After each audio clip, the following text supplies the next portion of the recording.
Olá pessoal, vamos retomar nossas atividades aqui e começar com a nossa terceira aula, né? Na última aula a gente viu a parte algébrica dos números complexos, né? E eu acho que eu deixei subentendido que há uma geometria, né, dentro do conjunto dos números complexos. Isso devido ao nosso grande gênio Gauss, né? De antemão, de início, os números complexos eles nascem de uma forma puramente algébrica e por isso foram totalmente desacreditados, mas nas mãos dele, né, do Gauss, dando essa interpretação geométrica, os números complexos passaram a ter a importância que hoje tem, né? Então, a gente começa hoje vendo o plano complexo, né? Então veja só, dado um número complexo z, e escrito nessa forma aí, né, x mais iy, ou simplesmente o par xy, né, eu quero que fique bem claro que há uma equivalência entre as duas coisas, acho que disse isso na outra aula, e a gente não vai usar essa notação de par ordenado, mas que há uma equivalência entre as duas coisas, né, um par ordenado e um número complexo. Então, veja só, dado um número complexo, né, de coordenadas x e y, o x ele vai ser posto num eixo, né? Esse eixo a gente vai dar o nome de eixo x, simplesmente como a gente sempre deu, no caso cartesiano, ou eixo real, né? E a coordenada y, né, vai no eixo y, ou simplesmente eixo imaginário, né? Por conta disso, esse plano aí ele recebe o nome de plano de Argand-Gauss. Eu acho que vocês já ouviram falar isso no segundo grau. E a partir de agora você pode vê-lo como um ponto ou como um vetor, ok? E aí, visto como um vetor, da mesma maneira como vocês tinham lá na geometria analítica, a gente pode definir o módulo, né, desse número complexo. O módulo, a direção também, mas assim, ela não vai ter tanta importância para a gente quanto tem lá na geometria a interpretação vetorial, né? O que nós precisamos mais aqui é a noção de módulo. Então, da mesma maneira que vocês definiam o módulo lá na geometria, se define aqui também. E só por uma questão de completude, eu muitas vezes vou me referir a isso como norma, tá? Se vocês me ouvirem falar norma, não estranhe, né? Porque é um hábito. E tanto faz norma como módulo, tá? O livro ele usa mais a palavra módulo e eu, por um hábito aí da álgebra linear, eu costumo usar a palavra norma. Mas as duas coisas na verdade são a mesma coisa. E a diferença de notação é que usa-se dois tracinhos para o caso da norma, tá ok? Mas o livro vai usar na grande maior parte do tempo um tracinho só, tá bom? Um de cada lado da variável z. Então, como é que se calcula o módulo, né?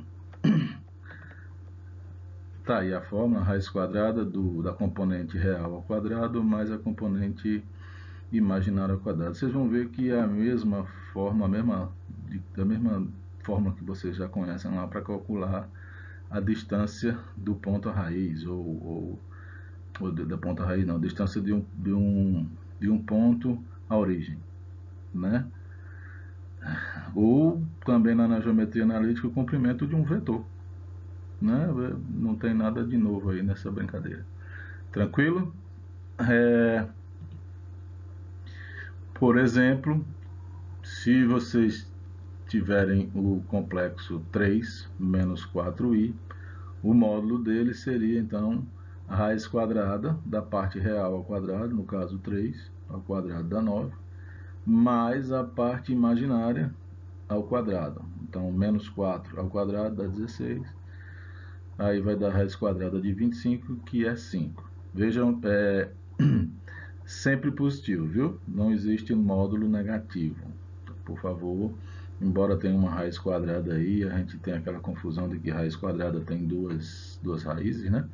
Mas aqui, para efeito de módulo, é sempre a raiz positiva. Bacana? Desculpem, a garganta está coçando. Uma observação que vai ser útil mais na frente é o seguinte: a parte real, que é o x, ele sempre vai ser menor do que o próprio módulo. Eu acho que isso é bem óbvio, eu não sei se vocês têm alguma dificuldade em enxergar isso. Por quê?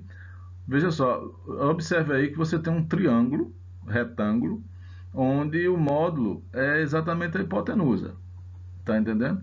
E aí o x é um dos catetos, o y é o outro cateto. Então, a hipotenusa sempre é maior do que os catetos, né? Maior ou igual. E aí, veja, a parte real é o x, é um dos catetos, é menor ou igual que a hipotenusa, que é o módulo. Da mesma forma, a parte imaginária, que é o y, é sempre menor do que o módulo. Tranquilo? Isso a gente vai precisar numa demonstração aí mais na frente. E eu espero que vocês se lembrem, tá bom? Se não se lembrar, aí vocês retornam aí. O bom dessas aulas gravadas é que vocês podem voltar e rever e até decorar. Show? Vamos para frente. Bom, as propriedades que esse módulo tem são as seguintes. Vejam, se você pegar o módulo de um complexo ao quadrado, é equivalente a você fazer o produto entre esse complexo e o seu conjugado. Vejamos por quê. Quando você faz z vezes o seu complexo, o que você tem vai ser o x mais y multiplicado por x menos y. Né? Usa aí a multiplicação que nós aprendemos. O que você vai ter, né, usando a multiplicação, vai ser isso aí. Ó. Usa a distributividade, como a gente aprendeu na aula passada, não precisa lembrar da fórmula. Faz a distributividade e lembra que o i ao quadrado dá menos 1. Bacana? Então, vejam aí, né? Você vai ter o x ao quadrado menos ixy mais ixy mais y ao quadrado. Você vai... tem dois termos aí que se cancelam, não é isso?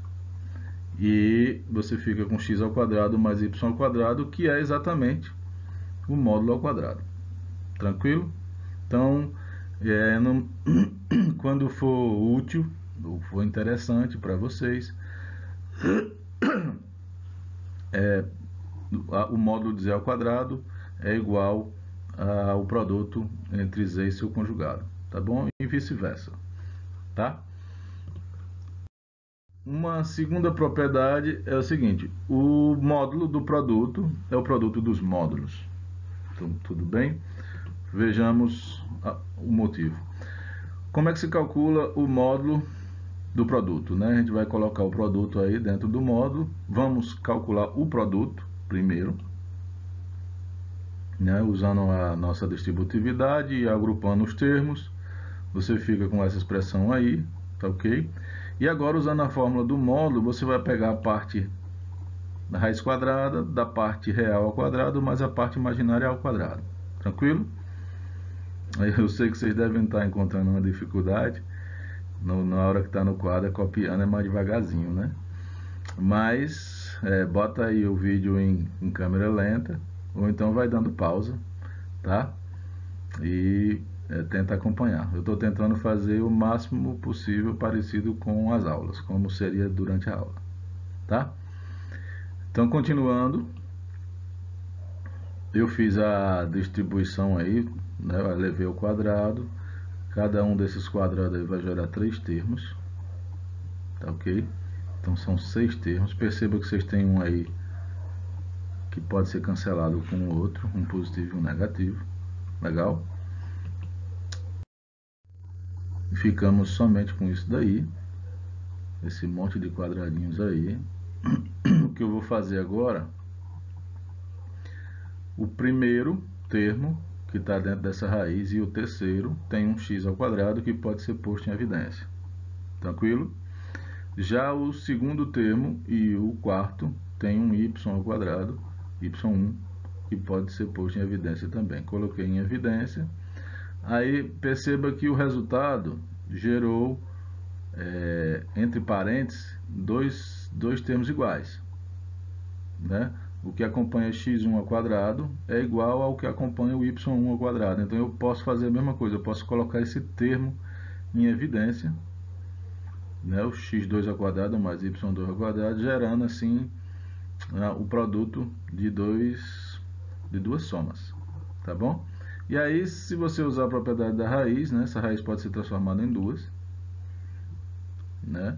E aí o que você tem na primeira raiz é o módulo de Z1, e o que tem na segunda raiz é o módulo de Z2, o que conclui a nossa demonstração. Tranquilo? E aí, uma observação interessante é o seguinte: se você tiver um módulo de Z ao quadrado, por exemplo, isso é igual ao módulo de Z vezes Z, que é o módulo de Z vezes o módulo de Z, que dá o módulo de Z ao quadrado. O que isso significa? O 2 aí, a potência que estava dentro, pode ser posta para fora. E isso vale de um modo geral para qualquer n natural. Tá ok? Mais na frente a gente... não tem utilidade não, mas a gente poderia se perguntar se isso vale para um n que não fosse natural. Mas eu acho que se isso surgir como dúvida na frente, a gente resolve. Tá bom? Por enquanto, temos a certeza de que para n vale. Bacana? Nossa terceira propriedade seria o que acontece na divisão. Professor, o módulo da divisão é igual a dividir os módulos. Então, tanto faz você pegar o Z1, dividir por Z2 e calcular o módulo, e você calcular o módulo de Z1, o módulo de Z2 e depois dividir. É o que essa propriedade está dizendo, tá bom? O módulo ele é extremamente bem comportado, tá? Uma coisa interessante é que essas propriedades que eu estou colocando aqui para números complexos, vocês já as conhecem para números reais, tá bom? Então, o que nós estamos verificando é que as propriedades elas continuam válidas, tudo bem? Então, veja lá, como é que a gente executa a divisão, né? Você vai pegar o Z1, vai pôr ele na sua forma explícita, o Z2, tá aí, e a gente aprendeu que a divisão se faz multiplicando pelo conjugado do de baixo, em cima e embaixo, correto? Então tá aí, peguei o conjugado do de baixo, botei em cima e embaixo e multipliquei. E agora eu vou executar esses produtos. O que eu vou encontrar aí? Né? Na parte de cima eu faço a distributividade e tal, e a parte de baixo, né, como está o Z2 e o seu conjugado, a gente já aprendeu que isso aí dá a norma do Z2 ao quadrado, ou seja, x2 ao quadrado mais y2 ao quadrado. Tranquilo? Veja, eu separei o resultado em parte real e parte imaginária, tá ok? E agora eu vou pegar e usar a fórmula do módulo. O que diz a fórmula do módulo? Isso aí vai ser a raiz quadrada da parte real ao quadrado, mais a parte imaginária ao quadrado, né? Tá feio aí esse troço, né? Tá assustador, mas não temam não, porque se vocês observarem direitinho, vocês vão ver que a parte de baixo nessas duas frações é igual, são iguais. Então o que nós vamos fazer? Vou transformar, né, a primeira fração no quadrado da de cima dividido pelo quadrado da de baixo, a segunda fração idem, e como essas duas frações possuem o mesmo denominador, eu vou colocar as duas numa fração só com o mesmo denominador. Bacana? E aí qual é o meu interesse nisso? Eu vou transformar essa raiz de uma fração em duas raízes. Tá? Perceba que a parte de baixo ela estava ao quadrado, e aí tirando a raiz ela cancela. Tá ok? Então nós ficamos agora com a raiz só na parte de cima, só no denominador. E aí, veja, se vocês olharem lá atrás, na propriedade da multiplicação, vocês vão ver que essa raiz que está em cima é o produto do módulo de Z1 pelo módulo de Z2 barra, Z2 conjugado. Aí eu vou pedir a vocês né? Tá no slide anterior, vocês podem dar uma conferida lá se vocês não encontrarem, né? O que tem lá, Z1 vezes Z2 barra, isso. Se vocês não encontrarem, o que vocês vão fazer é calcula o módulo de Z1, módulo de Z2 e multiplica para ver se chega aí nessa raiz que está em cima, tranquilo? E a parte de baixo é a primeira propriedade, né? O módulo Z2 vezes o Z2 barra. A gente já viu que isso aí é o módulo de um multiplicado pelo outro, não é isso? O x2 ao quadrado mais y2 ao quadrado é o módulo de Z2 ao quadrado, correto? E o módulo de Z2 ao quadrado é o Z1 vezes o Z2 barra. O Z2 vezes Z2 barra, é esse que está embaixo, beleza? E agora o que você vai fazer é cancelar um de cima com um de baixo, e o que sobrou somente o módulo de Z1 pelo módulo de Z2. Tá ok? Então, mais uma propriedade demonstrada. E assim, não se preocupem se não entenderam a demonstração, se não tiverem de acordo, eu vou pedir que vocês refaçam as contas aí, tá bom? E havendo erros da minha parte, vocês, por favor, me digam aí onde é que está o erro, tá ok? Mas podem ter certeza que essa propriedade é válida, tá bom? Então, temos mais essa propriedade aí, que ela é simplesinha, tá ok? Ela dá o que se espera. Então, a gente gostaríamos que a divisão, o módulo da divisão fosse igual à divisão dos módulos. E então, tá bom? Então, é uma operação bem comportada, o módulo. A quarta propriedade, eu estou colocando como propriedade, tá? Mas vocês já viram isso em algum lugar, tá bom? Eu aposto até que vocês sabem o nome dessa desigualdade aí, de qual, não? Então veja só, o que tá sendo dito aí é o seguinte: se eu pegar Z1, um vetor, um número complexo, Z2, outro número complexo, e calcular a soma deles. Então, se vocês lembrarem como é que se faz isso vetorialmente, né? Você pega uma cópia de um, põe na extremidade do outro e liga o início de um com o final do outro, ok? Esse em azul aí destacado seria o Z1 mais o Z2. E aí você tem um triângulo, né? Na verdade dois, mas a gente pode olhar só para um. O vetor Z1 mais Z2, o Z2, e esse em amarelozinho seria o Z1, a cópia do Z1. E o que está sendo dito aí é bem óbvio, né? Eu acho que vocês conseguem enxergar. Se eu calcular o módulo de Z1 mais Z2, por conta dele ser um triângulo, esse módulo ele vai ser menor do que a soma dos outros dois lados. Quem são os outros dois lados? Um é o Z1, o outro é o Z2. Tá ok? Quando é que isso seria igual? Conseguem me dizer? A possibilidade de dar igual é somente quando os dois vetores estão alinhados, tá bom? Eu estou falando vetor, vocês por favor entendam, eu vou passear entre as palavras vetor, ponto, número complexo, como se fosse a mesma coisa, tá bom? Tudo bem? Então, assim, essa seria uma demonstração geométrica para apelar para a aceitação de vocês. Caso vocês não tenham aceitado,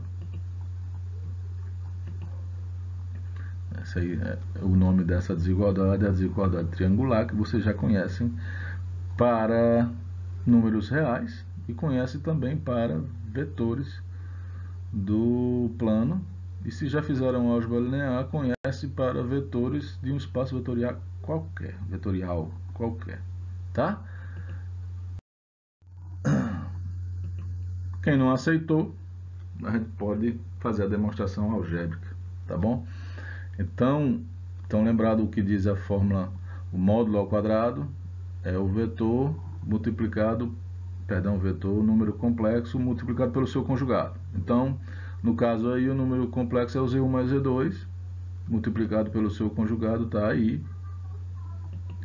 A gente viu na aula passada as propriedades do módulo, né? O módulo da soma é a soma dos módulos. E só um minutinho, pessoal. Voltei. Então agora a gente vai fazer a distributividade aí, tá bom? Então vão ter 4 termos distribuídos dessa forma aí, ver se vocês conseguem acompanhar. E Z1 vezes Z1 conjugado é o módulo de Z1 ao quadrado, correto? Z2, esse último termo, vezes o Z2 conjugado, é o módulo de Z2 ao quadrado. Bacana? E ficamos com esses dois aí no meio que eu coloquei entre parênteses. Se vocês observarem, vocês vão perceber que o segundo termo, entre parênteses, é o conjugado do primeiro. Tá certo? E a gente aprendeu na aula passada que um número real, um número complexo mais o seu conjugado me dá 2 vezes a parte real desse número, ok? E já hoje, acho que num dos primeiros slides, a gente viu que a parte real ela é menor do que o módulo desse número, não foi isso? Então, o que acontece? Eu troquei aí a parte real de Z1, Z2 barra por 2 vezes o módulo de Z1, Z2 barra. E agora, eu vou aplicar, você tem aí o módulo de um produto aí no meio. Vou usar a propriedade que a gente já aprendeu hoje, né? Vai ficar o módulo de Z1, módulo de Z2 barra aí nesse termo do meio. E aí vejam que o módulo do conjugado, testem em casa, tá? É igual o módulo do próprio número. Por quê? As coordenadas real e imaginária são exatamente as mesmas, com a diferença de que a imaginária é negativa em relação ao número complexo original. Mas quando você vai levar ao quadrado, para efeito de módulo, então o menos não tanto faz, né? Vai nem vem. Fui claro? Então, o que acontece aí é que o módulo do conjugado é igual ao módulo do próprio número. Tá bom? E aí, eu acho que dá para perceber que isso aí é um produto notável. Qual seria? Isso aí é a soma ao quadrado, né? O quadrado da soma. Soma de quem? Z1 mais Z2. E aí, veja, nós iniciamos lá atrás com o módulo de Z1 mais Z2 ao quadrado e terminamos com o módulo de Z1 mais o módulo de Z2 ao quadrado. E aí, eu posso cancelar o quadrado de um lado com o quadrado do outro, ou seja, tirar a raiz dos dois lados. E chegamos à conclusão que a desigualdade que nós tínhamos antes ela é válida. Bacana? Essa outra aí, essa outra desigualdade, ela não tem um nome não, tá bom? E a gente vai usar ela poucas vezes, em algumas demonstrações. Então estou colocando aí para que, havendo a necessidade de usar, vocês não vão dizer que eu não mostrei para vocês. Então, o módulo da soma é maior ou igual que a diferença dos módulos, tá? Então, não vou dar uma interpretação geométrica porque ela é complicada até para mim, tá certo? Mas a demonstração algébrica ela é bem simples. Você pode escrever o Z1 como soma de Z1 mais Z2 menos Z2. Veja, Z2 menos Z2 aí está entrando e saindo, então ele não está influindo nem contribuindo, ok? Aí agora você olha para esse módulo como soma de dois vetores, sendo que o primeiro é Z1 mais Z2 e o segundo é menos Z2. E aí aplica a desigualdade triangular do slide anterior. Bacana? Esse vai ficar menor ou igual que o módulo de Z1 mais Z2 mais o módulo de menos Z2. O módulo de menos Z2 é igual ao módulo de Z2. Vocês concordam com isso ou não? Basta que vocês vejam o menos Z2 como o produto de menos 1 por 2. Aplica a regra do produto, isso vai dar o módulo de menos 1 multiplicado pelo módulo de Z2. O módulo de menos 1 é 1. Bacana? E aí você chegou a essa desigualdade aí, o Z1, módulo Z1, menor ou igual que o módulo de Z1 mais Z2, mais o módulo de Z2. O que você vai fazer agora é passar esse módulo de Z2, que está no lado direito, passar ele para o lado esquerdo.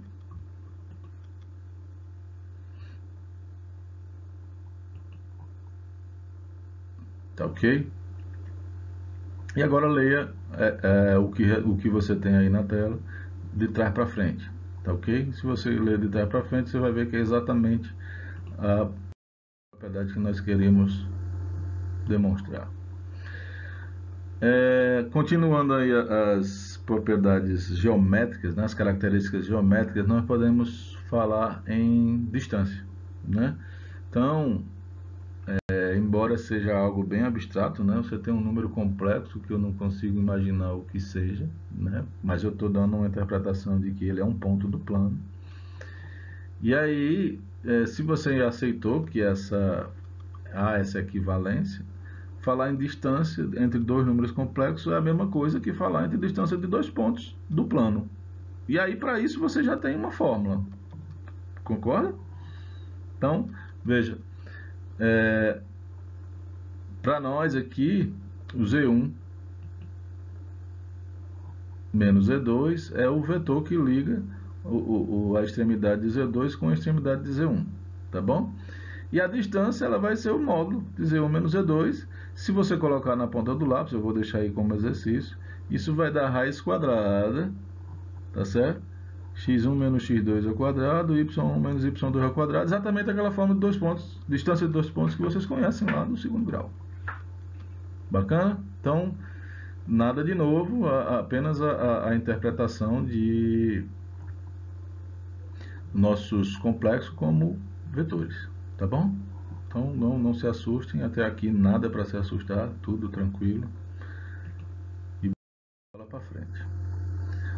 Uma coisa bacana, mas também nada novo, assim, se a gente manter as nossas lembranças no lugar, a gente vai chamar de forma polar. Acredito que todos aqui já têm ouvido falar das coordenadas polares, né, que a gente usa lá no cálculo 3. Na hora que vai estar fazendo mudança de variável, né? Como é que nascem as coordenadas polares? Você vai inserir aí um ângulo θ, né?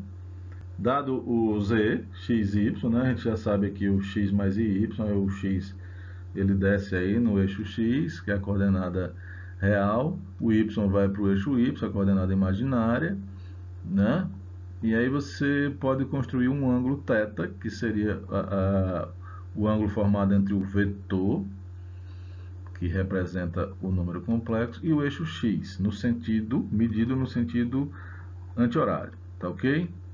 Então esse ângulo θ que está aí, tá? A gente vai dar o nome a ele de argumento, daqui a pouco eu coloco a anotação, e esse R é o módulo, tá bom? O módulo do vetor. Então, a gente lá no curso de cálculo 3, a gente faz isso como assim, são duas maneiras de representar o mesmo ponto, né? Representar ele como xy a gente chama de forma cartesiana, e representar como rθ a gente chama de forma polar, forma de coordenadas polares. O termo coordenada polar não vai existir aqui, e nós vamos usar esse nome aí, forma polar, tá bom? Mas é a mesma coisa de coordenadas polares, tá? Então veja, se você calcular o seno desse θ, né, olhando para esse triângulo que está aí na sua frente, a origem, o x e a extremidade do vetor, você vai ter o cateto oposto, certo? Que é o y, dividido pela hipotenusa, que é o r, correto? E aí, se você isolar o x, você vai ter que o x é o r cosseno θ, né? Eu falei trocado, não foi? Vai ser o y. Isolar o y, você vai ter o r seno θ. Se você fizer a mesma coisa com o cosseno é o cateto adjacente, que é o x, dividido pela hipotenusa, que é o r, você isola o x e você chega aí à conclusão de que x é r cosseno θ. Nada novo, nada novo. Isso aí vocês já estão cansados de verem isso. Tá bom? A diferença é que nós escrevemos dessa forma que está aí, né? Quando estamos lidando com coordenada polar. Só que aqui, o que nós vamos fazer é o seguinte: o nosso z, ele é x mais y, e eu vou trocar o x por essa escrita e o y por essa escrita. Então, o que vai acontecer é que o z vai ficar escrito aí dessa forma, né? Essa é a forma polar, tá bom? Então, essa é a única diferença, assim, de coordenada polar, né? Coordenada polar a gente tem essa chavinha, as duas linhas, o pazinho aí e tal, e aqui não, aqui você vai incorporar o r cosseno e o r seno dentro da escrita do z. Você vai tirar o x, tira o y e bota o r seno e o r cosseno. Tranquilo?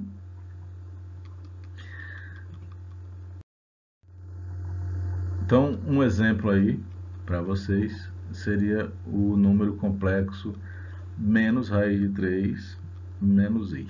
Tá bom? Então, vamos tentar colocar ele na forma polar. Tá? Da forma como ele está aí, é a forma original, que a gente poderia dizer que é a forma cartesiana. Tá bom? Não está certo isso. A gente poderia dizer, só para efeito de botar os pés no chão. Mas, trazendo para a forma polar, então veja só.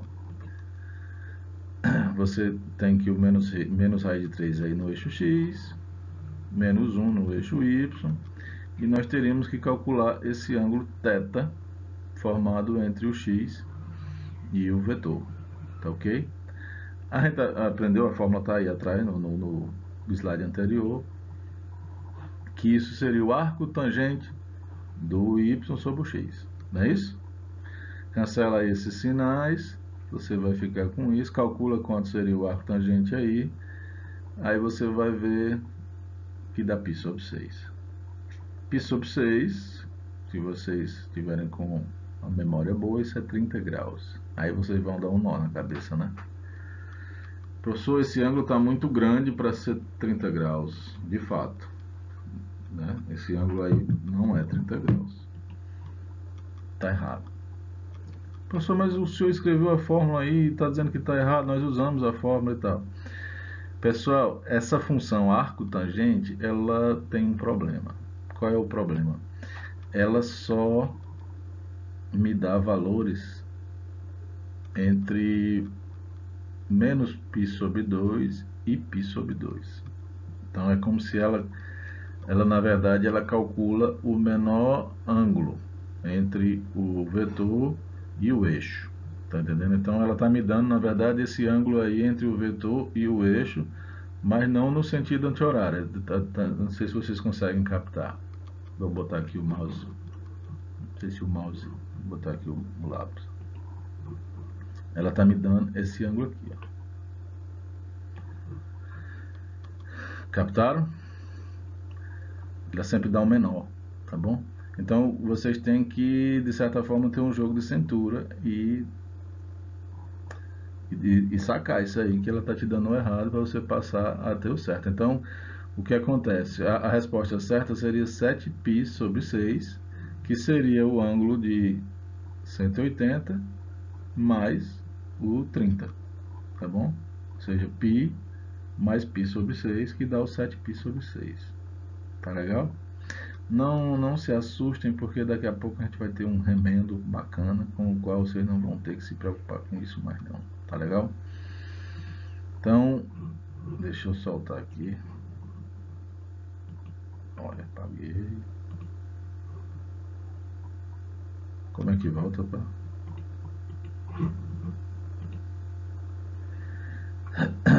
Então, como eu já disse aí, né? O arco tangente ele varia entre menos π sobre 2 e π sobre 2. Então, toma cuidado com isso.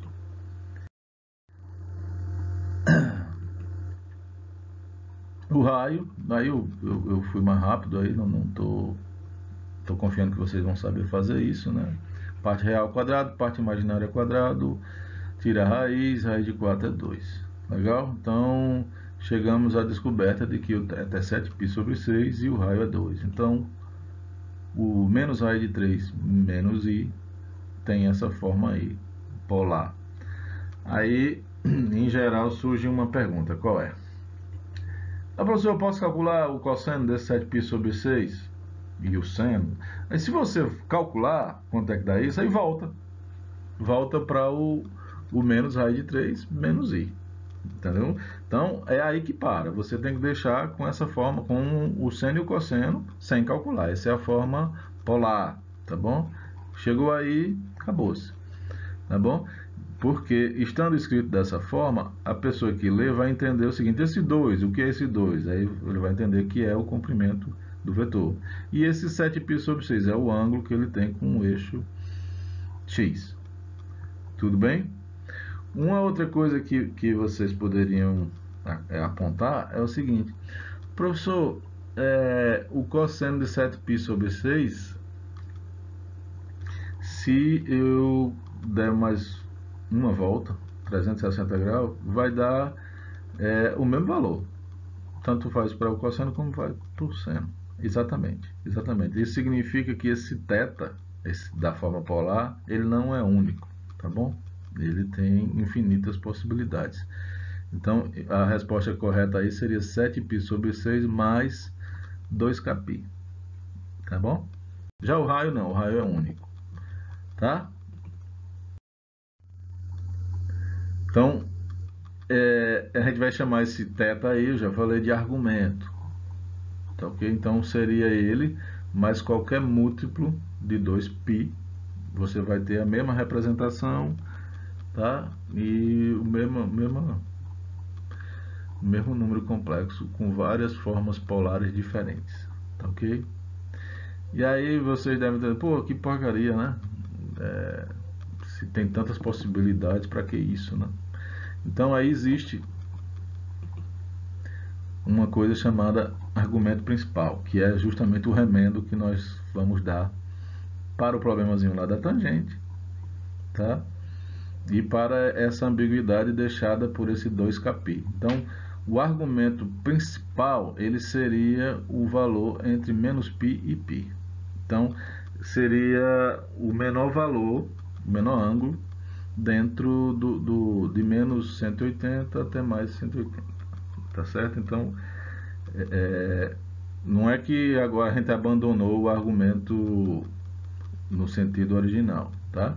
A gente vai sempre, na hora de se comunicar um com o outro, a gente usa o argumento principal, porque o argumento principal ele é único, tá bom? Não há duplicidade. Então, se você diz, ó, estou escrevendo aqui um número complexo na forma polar, e eu usei o argumento, em vez de usar o argumento normal, eu usei o argumento principal. Então, o coleguinha quiser fazer a mesma coisa e escrever o argumento principal, os dois serão iguais, não haverá chance de dois valores diferentes.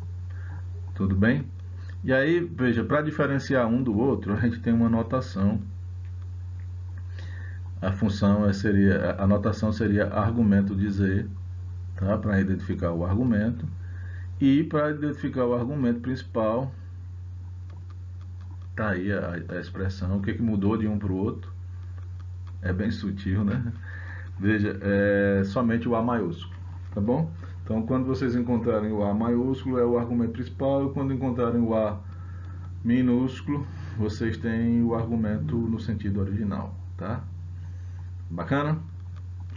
Essa é uma coisa bem comum nos números complexos. A gente vai mais na frente lidar com funções, e tem funções com várias, como é que eu posso dizer, várias multiplicidade no valor do f de x. E aí a gente vai sempre falar o principal e o original. Principal e o original, tá? Para retirar a ambiguidade. Bola para frente. Bom, vamos ver o que a gente ganha aí na multiplicação, né? Então, suponha que você tem o Z1, né, já na sua forma polar, o Z2 também, né? E vamos executar essa multiplicação. Então, coloca aí todo mundo nessa sopinha, né? R1, cosseno θ1. Tá aí. Não vou ler tudo isso aí não, porque é até chato. tá? Como é que a gente faz essa multiplicação? O R1, a gente aprendeu que os números complexos ele possui associatividade na multiplicação, então eu vou agrupar o R1 com o R2, né? E vou deixar o produto desses parênteses. Vou executar eles agora, tá bom? Parte real, né? Como é que a gente calcula a parte real? A parte real, você pode ir pela distribuição, calculando todo mundo, eu usei a formulazinha, né? Parte real com parte real, menos imaginária imaginária, dá a parte real. E a parte imaginária vezes a real, os termos cruzados. Vê se vocês conseguem acompanhar aí, tá bom? E aí, prestem bem atenção, assim, observem com cuidado o que vocês estão vendo aí dentro desse primeiro parênteses. Se você observou direitinho, vocês vão ver que você já conhece isso de algum outro lugar. No segundo parênteses também é algo conhecido, tá bom? Então, veja, o que nós temos aí é o cosseno da soma, no primeiro parênteses, e o seno da soma.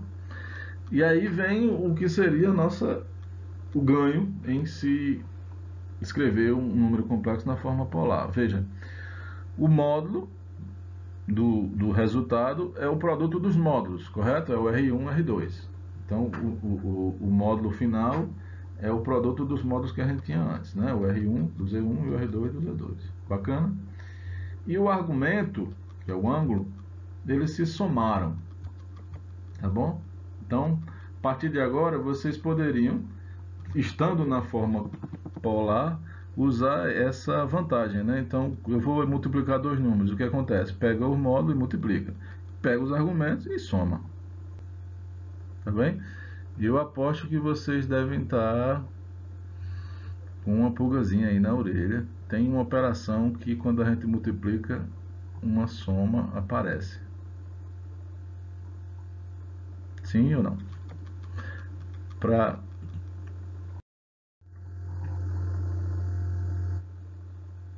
Vamos ver uma interpretação geométrica do que aconteceu nesse produto. Então, suponha que você tem aí um Z1, tá? Com ângulo θ1 e módulo R1. Da mesma forma, suponha que você tem um Z2 com ângulo θ2 e módulo R2. Então, o resultado, o Z1, Z2, ele vai ter ângulo θ1 mais θ2, né? Como foi visto anteriormente, e o módulo R1, R2. Então, como é que a gente interpreta isso geometricamente? Tá bom? Se você entender assim, entenda que o Z1 ele é o passivo, ele foi multiplicado, ele estava quieto, e Z2 é o agente motor, ele é o cara que vai atuar sobre o Z1. Então você vai pegar o Z1, que está quieto, e vou multiplicar pelo Z2. O resultado dessa multiplicação é uma rotação em Z1. É como se você tivesse pego o Z1 e você girou ele de um ângulo θ2, tá certo? Só que não foi só isso, né? Além de girar o Z1 por um ângulo de θ2, você também escalou, o termo é esse, ampliou a medida dele, né? Por um fator. Qual é o fator? Foi o R2, tá? E aí você pode ter a interpretação vice-versa, né? Se você olhar o Z2 como o termo passivo e o Z1 como sendo o termo atuante, então você vai ver que o efeito é girar o Z2 por um ângulo θ1 e escalar por um fator R1, tá bom? Então a multiplicação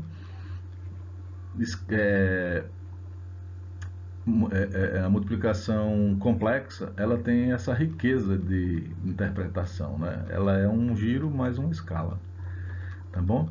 E aí uma coisa bem interessante é o seguinte, se você pegar números complexos que tenham norma 1, eles são rotações, todos eles, tá bom? Porque o fator de escala dele é 1, então ele não escala, só faz girar. Isso há uma utilidade lá na computação gráfica, né? Como é que eu faço girar um objeto bidimensional? É uma matriz 2x2. Como é que eu faço girar? Aqui é um número complexo unitário.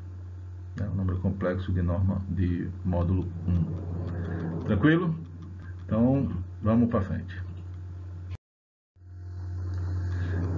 O que acontece na divisão?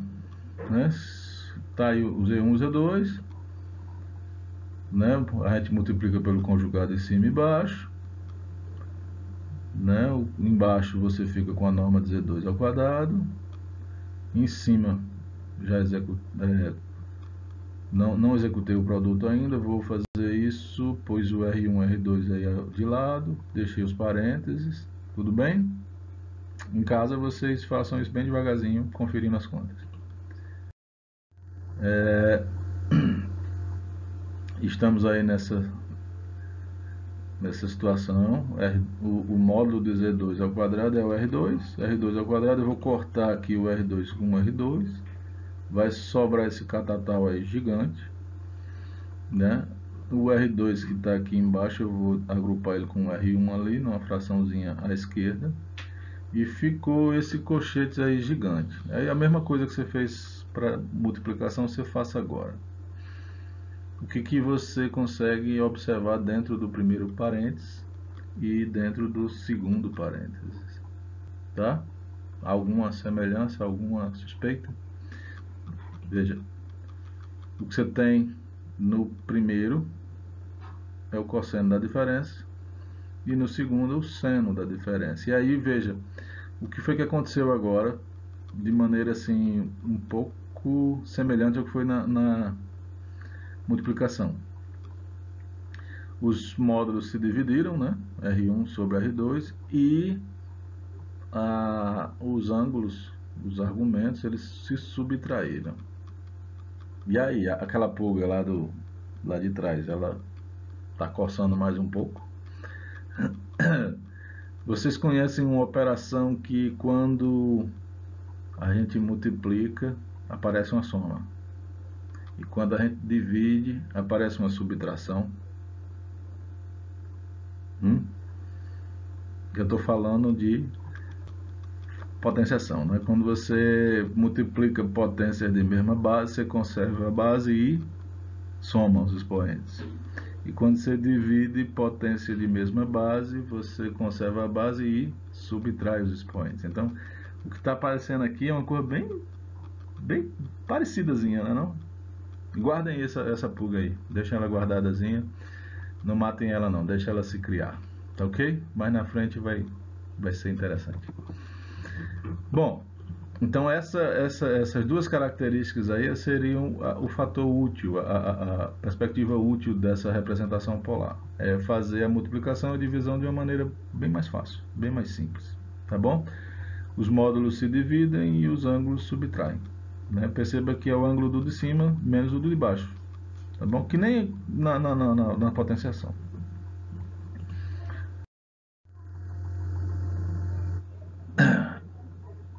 Uma aplicação, minha animação aí desandou completamente, né? Veja só, uma aplicação útil seriam as potências inteiras. Veja só, suponha que você tem um z escrito na forma polar e você quer calcular o z quadrado, tá bom? Então você vai colocar o r ao quadrado, vai ficar e o ângulo se soma. Tudo bem? Imagine que você faça, por exemplo, o z ao cubo. O que vai acontecer? Vai ficar r vezes r vezes r e os ângulos vão se somar, então vai ficar 3θ. Então, de um modo geral, z elevado a n é igual a r elevado a n cosseno de nθ mais i seno de nθ. Tá ok? Isso é uma consequência direta da forma polar, tá bom? E por enquanto, isso é válido para n inteiro, tá bom? A gente vai, eu acredito que vocês tenham gostado dessa ideia, dessa maneira aí. E aí na nossa busca no futuro é verificar se isso vale para n que não seja inteiro, tá bom? Por enquanto só n natural, né? Tu colocou inteiro aí, mas é inteiro positivo. Se você pegar essa forma e reescrever ela para complexos que tenham o módulo unitário, né? Então você tira o R dessa equação e você vai ficar com essa escrita aí, né? O que vocês percebem de interessante? Cosseno θ mais I seno θ é a forma geral de um complexo unitário, tá ok? Quando você tenta elevar ele a n natural, o que essa fórmula está dizendo é que o n pode descer para o θ, né, para o argumento, nos dois, tanto no cosseno como no seno. E aí essa fórmula é conhecida lá do segundo grau como a fórmula de Moivre. Tudo bem? Então, só para que vocês tenham aí um gostinho de como é que a gente usa a forma polar, a gente já tem a gente no exemplo anterior, esse z aí, né, menos raiz de 3 menos 1, a gente já calculou a forma polar dele, né? Vocês estão lembrados? E aí suponha que você tenha que calcular o z ao cubo. Então, põe ele na forma polar, põe o cubo aí em cima. A fórmula que a gente aprendeu agora há pouco diz que isso aí vai ficar 2 a cubo, né? E o parênteses ao cubo também. Usa a fórmula de Moivre, o 2 a cubo dá 8, o 3 desce para o cosseno e para o seno. Simplifica aí o 3 com 6, vai ficar 7π sobre 2. E agora, bom, você tem a resposta na forma polar, tá bom? Mas se você quiser ir adiante, você calcula agora o cosseno. Mas professor, o senhor disse que não era para calcular. Veja, não é para calcular se sua intenção é encontrar a forma polar, tá bom? Mas se sua intenção é encontrar o resultado final, aí você calcula, tá bom? Calcula o cosseno de 7π sobre 2 é 0 e o seno de 7π sobre 2 é menos 1. Então, o que vai acontecer aí é que você tem menos 8i. A professora poderia fazer isso de outra forma? Poderia. Você poderia pegar o menos raiz de 3 menos i e elevar ao cubo. Você fazer o produto 3 vezes. Tá bom? Acredito que esse exemplo possa ter mostrado que é mais fácil. Tá bom? Bem mais fácil. Imagine por outro lado que você tivesse... Eu coloquei um 3 aí para não assustar vocês, mas eu poderia ter colocado um 10. E aí você pensa assim, como é que eu faria isso sem usar essa fórmula que foi... sem usar a multiplicação na forma polar. Tá bom? Bom, pessoal, por hoje é só, tá ok? Vou ver agora se o YouTube me permite colocar no ar. Tá me quebrando as pernas esse diabo desse YouTube, mas espero que colocar ainda hoje, tá? A nossa busca nós ainda estamos dentro dos números complexos e nós vamos continuar investigando a potenciação, tá bom? Se essas características que nós temos agora até o momento, elas são válidas para números fracionários, para números negativos e para números reais, né? Essa vai ser a nossa busca daqui para frente, tá bom? Então fiquem com Jesus, né? Curte aí, dá o like, né? Compartilha. Um abraço para vocês todos. Tchau.